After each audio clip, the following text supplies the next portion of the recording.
Good morning. This is our fifth installment of Apocalypse Now, trying to decide what the Bible says about the end times and about our times in which we now live. And finally, and some of you will be saying finally, we are getting to the book of Revelation today. And let me begin by mentioning it is Revelation and not Revelations. That's just a little pet peeve, but I think it's important. It is the Revelation of John.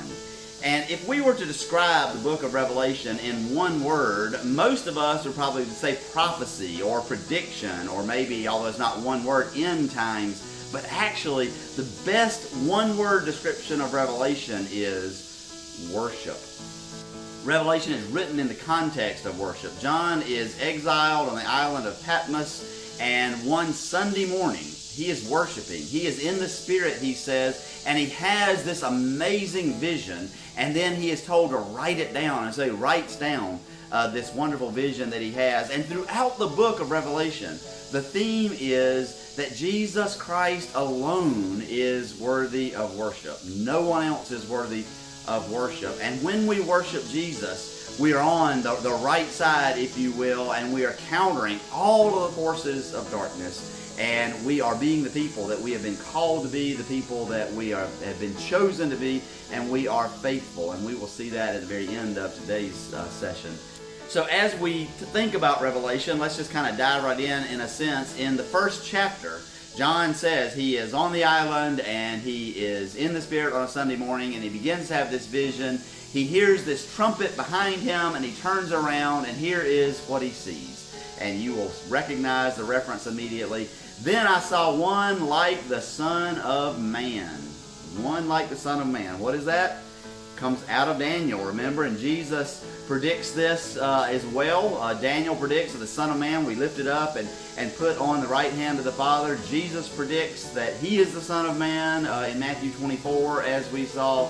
And now John sees this prediction having now come true. I see one like the Son of Man, clothed with a long robe and a golden sash across his chest.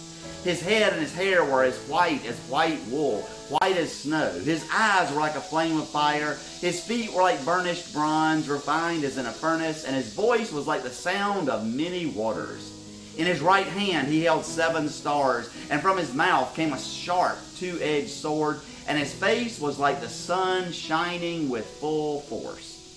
Now, we know that is not a literal description of how Jesus looks. Every one of those images are images that are saying that Jesus is the exalted one. Jesus is the one alone who is to be worshipped. And so what does John do? He says, when I saw him, I fell at his feet as though dead. But he placed his right hand on me, saying, do not be afraid. And if there is one theme to the book of Revelation, it is, do not be afraid. And if any teacher or preacher or whatever is teaching Revelation and is trying to make you fearful, they are not doing it correctly. Because right there in the first chapter, Jesus says, do not be afraid. I am the first and the last and the living one. I was dead, and see, I am alive forever and ever, and I have the keys of death and Hades. We have nothing to be afraid of, because the one who is the Son of Man, who was slain, who was dead, is now alive.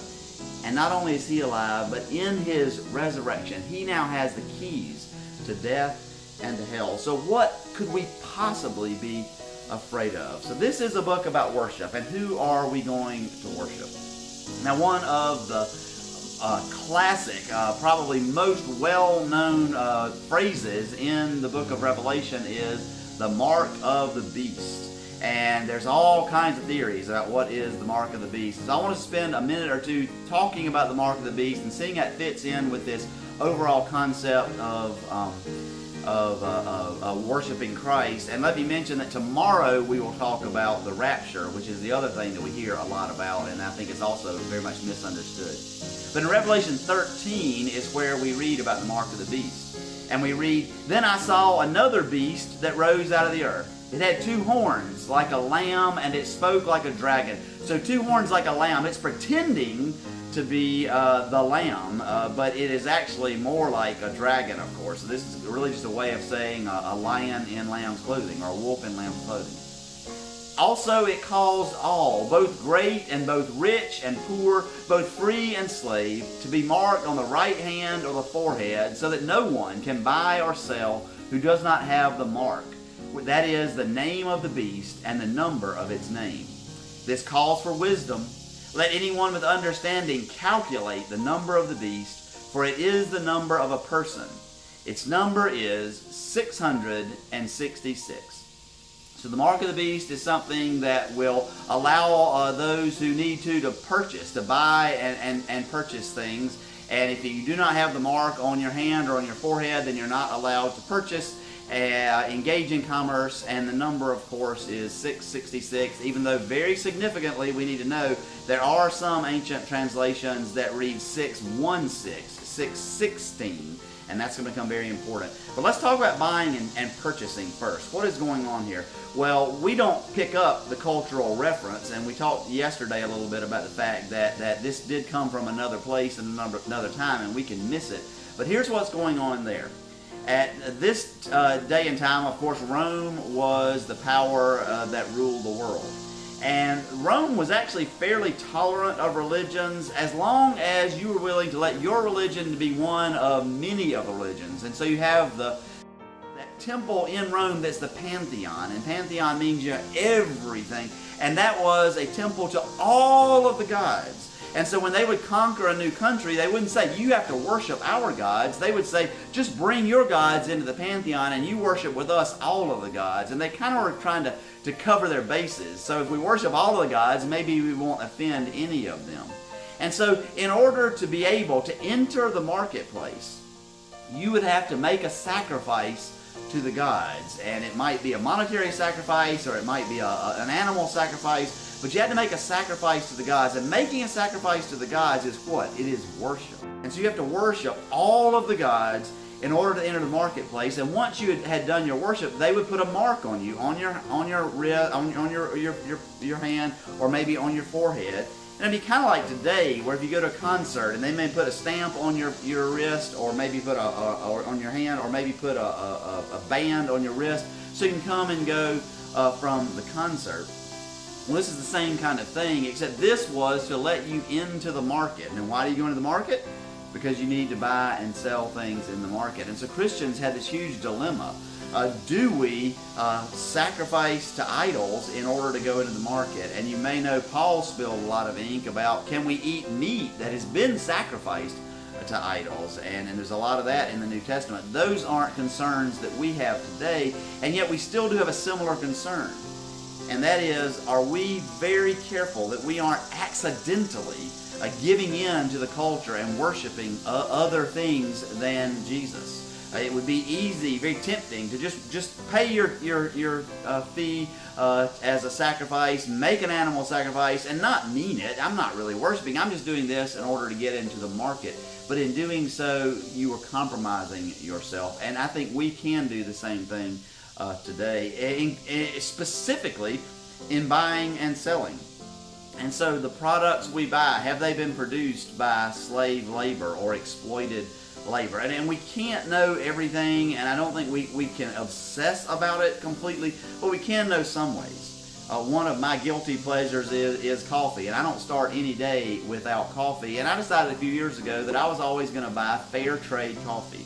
That I don't need coffee in order to survive, even though sometimes it feels like it. And so even though I have to pay a little more, I pay for coffee that I know the workers who grew the beans and who cultivated the beans and who harvested the beans and all of that, they were paid a fair wage because it just felt to me like that would be a way of almost contributing to the mark of the beast, to say, well, I'm just going to let live off of their exploitation. I don't do that with all of the products I buy. I can't. I do think the pandemic has reminded us how powerful it can be for us to buy local. And if you know your local merchant, you can know better where the stuff that they get comes from. If we buy local produce, we know or can know that it was harvested and they paid their workers well and all of that kind of thing. But that's one example of that. Another, I think, bigger example is simply that we live in a culture that is absolutely money obsessed. And we sometimes even use the phrase the almighty dollar. And to use the phrase the almighty dollar is absolute idolatry. The whole point of Revelation is there is only one who is almighty, and that is the Lamb. And this fake beast here has 2 horns, but the Lamb has 7 horns. And the Lamb has 7 eyes, and that's not a literal thing, of course, but 7 is, of course, a perfect number. And so the Lamb has 7 eyes. He is all-seeing. He has 7 horns. He is all-powerful. The only one we should worship is the Lamb. And so we cannot get so caught up in, I've got to have money, and I'm always obsessed about money, and I'm worried about money, or I'm worried about acquiring things, because that's a form of worship, and we can't do that. And so that's a wonderful application of the book of Revelation for us. But what is this 666? Well, it is not, let me tell you, a UPC code, a barcode. When those first came out, people said, well, look, you can't buy or sell with those. Clearly, it must be that. There is a current theory, I guess, going around that Bill Gates or others have created a microchip, and everybody's going to get a microchip inserted in them, and it'll be maybe smuggled in the vaccine for the pandemic, and nobody will know it, but by accident they will get the mark of the beast. I want to be careful, but I just need to tell you, that's just hogwash. It's just hogwash. That is not what John is warning us about. If you get the mark of the beast, you're going to know it. It's going to be something where you're going to know it, and it's not going to be just one thing. Just like that mark way back then, we don't do that anymore. But every time we give in to the culture, every time we worship something other than Christ, we're accepting the mark of the beast. But it's not going to get smuggled in to you, and it's not something we need to worry about, that if we get it, that somehow then we are out of bounds and God cannot redeem us. Rather, it's saying make sure that we're worshiping Christ. But here's what 666 is almost certainly all about. This is playing a little word game. So if we were using English and we said A equals 1 and B equals 2 and C equals 3 all the way through Z equals 26, and then we take somebody's name and we add up all of the numbers, we would and the letters and the numbers, we would come up with a number. Well, if you take Nero Caesar and translate that into Hebrew and do that same numbers game in the Hebrew, the number you come up with is 666. And there are a few references outside of the book of Revelation where people were using 666 as a code for Nero. And I mentioned to you that 616 is some of the ancient manuscripts also say 616. That's why this is so important, because Nero could either be Neron Caesar or Nero Caesar. And Neron Caesar in Hebrew is 666. Nero Caesar in Hebrew is 616. And so this is almost certainly saying that this particular beast that John is talking about is Nero. Now, Nero has no power over us anymore, of course, but we do need to be aware of any power, whether it is a political power or a corporate power or whatever, or a dark satanic power in our lives, and we need to resist it. And we cannot worship those things. We cannot worship a politician. We cannot worship a corporation. We cannot worship, of course, Satan. But instead, we are to worship the Lamb and the Lamb only. And so part of what I want to go back to where we started and say, do not be afraid.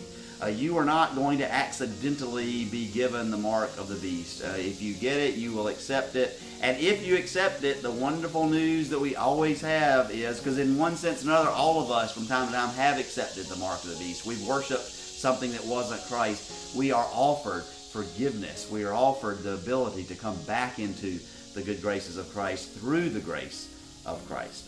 And so let's move into one more passage in Revelation for today, and then we'll conclude for today. And that is in Revelation 17, because it's just this wonderful kind of microcosm, perhaps, of the whole book.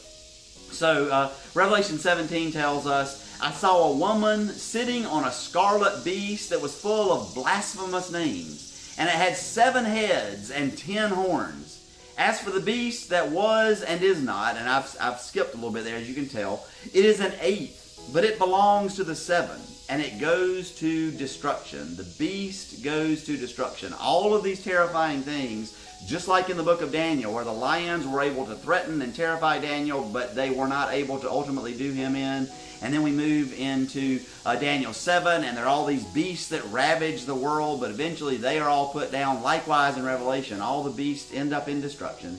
And the 10 horns that you saw are 10 kings who have not yet received a kingdom, but they are to receive authority as kings for 1 hour together with the beast. And so here is the idea that throughout history there will be rulers who are evil rulers who will rise up, and they will have power for a time, but in the grand scheme of things, it's a very short period of time, just for an hour. Not a literal hour, but just a short period of time. And they are united in yielding their power and their authority to the beast, and they will make war on the Lamb. Now, the most common description of Jesus in Revelation is a lamb.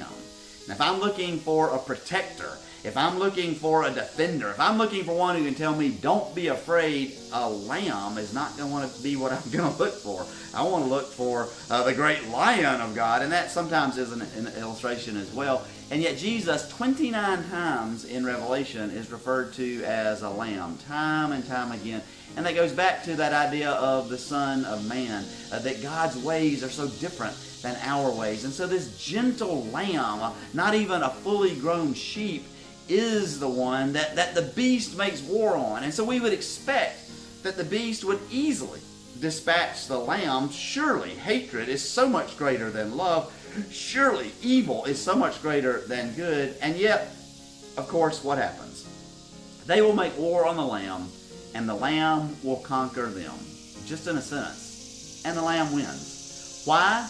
For he is the Lord of lords and the King of kings, and those with him are called and chosen and faithful. Now, we hear Lord of lords and King of kings all the time, and we know that refers to Jesus, but you are probably aware, I hope you are aware, that in those days, those were actually titles reserved for Caesar. And you even had to say, no one is God but Caesar. No one is Lord but Caesar. And so John is telling us that if we worship the Lamb, and we call him Lord of lords and King of kings, and worship only the Lamb, that is dangerous for us. We will be opposed. We know there are many people on earth right now, many Christians, who when they worship, they are taking their lives into their own hands when they worship. And in our country, fortunately in the United States, we have the freedom of religion. When I go to worship, I'm not worried the authorities are going to show up and drag me off. And yet we are tempted in many ways by Satan not to worship or to worship Satan. And we also are opposed, perhaps more in spiritual ways than in literal physical ways. And John is warning us that we will be opposed, and that to worship the Lamb is a dangerous thing. And yet, of course, we want to worship the Lamb because he alone is worthy, as Revelation says. And those who are with him are those who are called and chosen and faithful. And so, my brothers and sisters in Christ, we are called. We are chosen. We are called to be faithful. Let us do that this day, worshiping Jesus Christ and Jesus alone. And we do that because, indeed, he is the one who was dead, but who is alive forever and ever. And he is the one who is with us.